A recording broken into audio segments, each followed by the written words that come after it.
Donc, dans Illustrator, je crée un nouveau document. Je vais vérifier directement maintenant que le document sera en RVB, donc dans les paramètres avancés RVB. Sinon, vous savez qu'il suffit d'aller par la suite dans le menu Fichier, mode colorimétrique du document et choisir RVB. Voilà, format A4. Je pourrais choisir un A4 horizontal tant que j'y suis. Voilà. Si vous avez déjà créé votre document en A4 vertical, vous pouvez changer ça par le plan de travail ici. Voilà, il suffit d'activer l'outil plan de travail.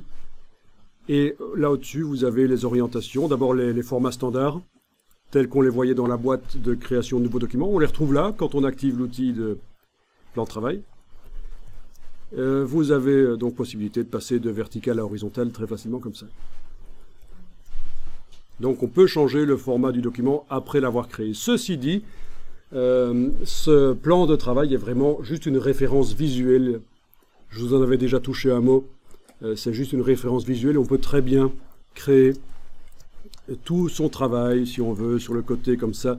Ça ne posera aucun problème technique pour Illustrator de le faire à côté du plan de travail. C'est vraiment une référence visuelle.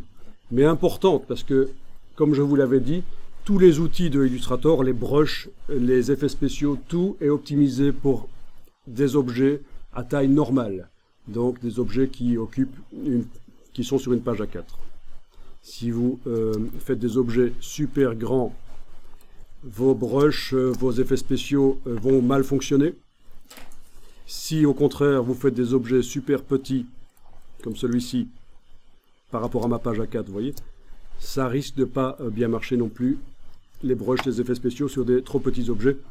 Donc c'est pour ça que c'est important d'avoir comme référence visuelle ce plan de travail A4 horizontal, même si il ne sera pas vraiment dans le document Illustrator exporté.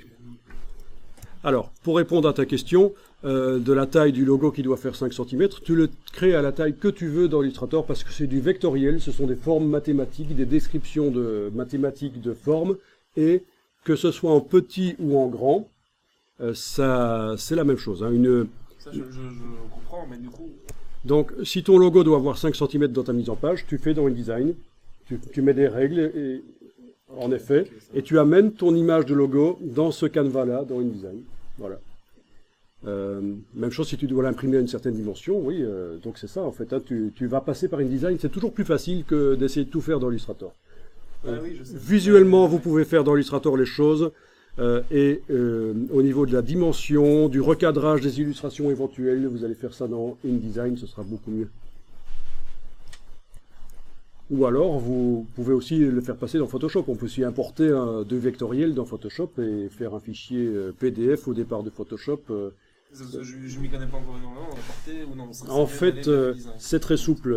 Les manières de faire sont assez souples du moment que, au final, vous avez quelque chose de correct qui reste vectoriel, si ça a été fait en vectoriel. Donc, que vous l'ameniez dans InDesign ou dans Photoshop, il y a des techniques pour que ça reste vectoriel. On verra, on peut importer dans Photoshop du vectoriel qui reste vectoriel, c'est pas un problème. Et vous allez même au passage voir qu'on peut faire du texte dans Photoshop, du texte qui est vectoriel dans le PDF, qui n'est pas pixel, parce que souvent on a entendu dire que Photoshop pour le texte c'est pas bon, mais c'est pas vrai. On peut très bien faire du bon texte dans Photoshop, qui reste super net, qui n'est pas pixelisé. Donc ça on pourra voir comment faire ça dans Photoshop. En tout cas voilà, là on est pour la création de motifs, et sur votre page ici, vous allez créer un cercle. Donc vous prenez l'outil de création d'ellipse et vous allez faire un cliquer-glisser en enfonçant la touche majuscule.